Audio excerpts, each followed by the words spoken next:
Everyone, this is Swapna Salvi from Sahyadri pearl farming Maharashtra. अब अभी देख सकते हो रात के 3:30-4 बजने आए, 3:30 बज रहे।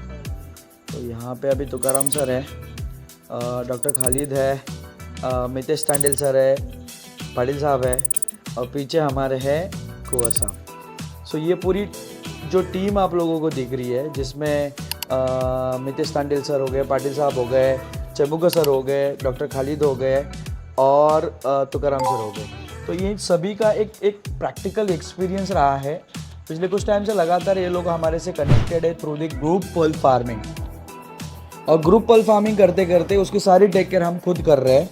बट आज इन लोगों ने प्रैक्टिकल एक्सपीरियंस किया है सर्जरी को।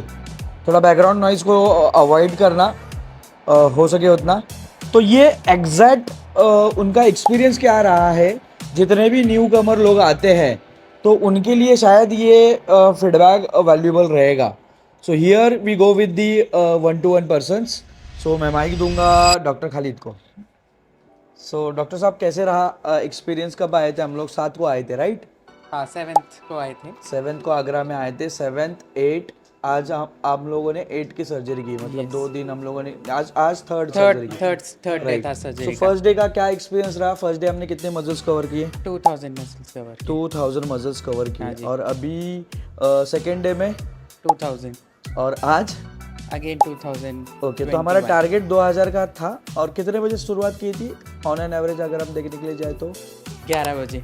11 बजे। सो 11, 12, 1, 2, 3, मतलब 5.5-6 घंटे लगते हैं।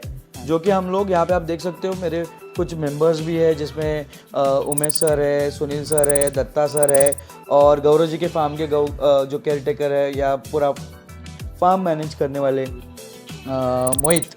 तो इनके और एक पर्सन ऐसे 2 लोग, ये 3, 4, 5, यहाँ पे आप देख रहे हो 6, 7, 8, 9, 10 और माई सेल्फ 11। सो 11 लोग मिलके हम लोग 2-2 हज़ार का टारगेट कर रहे हैं, right?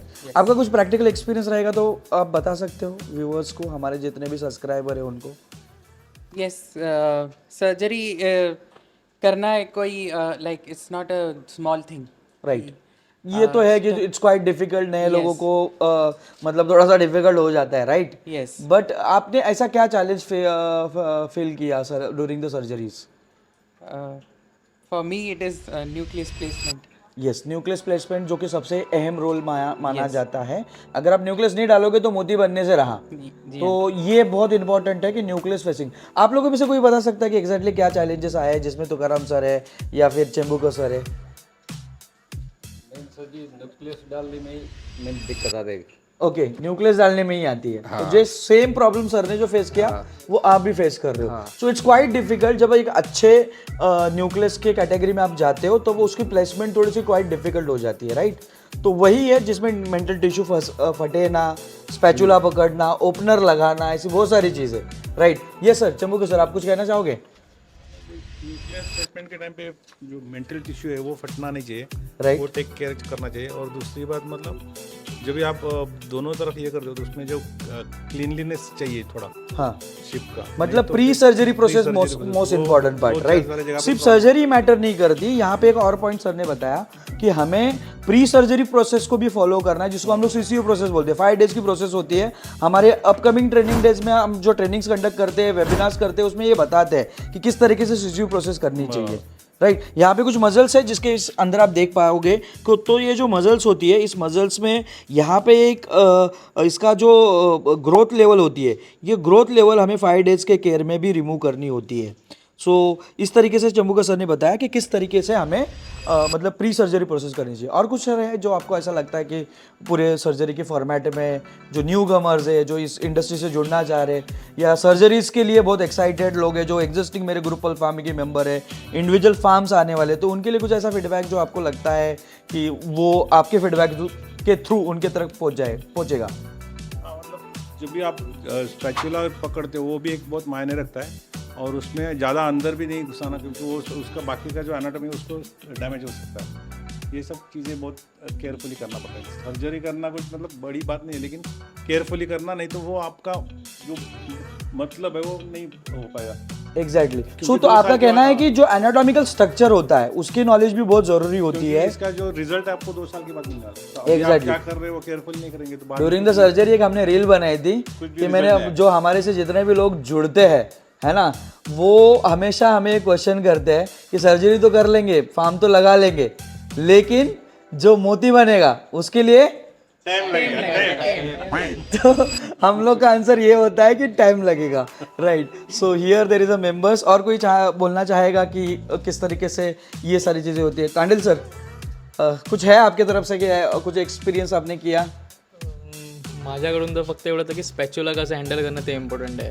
That is more important कि आप स्पैचुला कैसे हैंडल करते हो. सी पर्ल फार्मिंग के सर्जरी फॉर्मेट में अगर हम देखने के लिए जाए तो there is a multiple like हम लोग इंस्ट्रूमेंट यूज करते हैं, उसमें ओपनर है, स्टॉपर है, तो उसमें spatula that is more important, right. तो स्पैचुला ऑपरेटिंग सबसे इंपॉर्टेंट. देखो ये सारे पॉइंट्स इनके प्रैक्टिकल एक्सपीरियंस हम इसके लिए ये वीडियो ले रहे हैं ताकि आप लोगों को इसके थ्रू इन्फॉर्मेशन मिलती रहे. तो spatula operating is most important part, right. और कुछ है जो आप लोगों को लगता है सब किसी को? ये सर एक पॉइंट रह गया है. जब ये ओपन करते हैं शिप, हाँ तो उसका जो प्रॉपर लगता है, हाँ वो प्रॉपर जगह पे लगाया और कितना डीप लगाया, Yes. वो भी बहुत इंपॉर्टेंट है कि नहीं तो सर्जरी करने में तकलीफ होती है. जैसे अभी थोड़ी देर पहले मैंने बताया था कि एनाटॉमिकल स्ट्रक्चर में there is a 2 adductor muscles, anterior and posterior.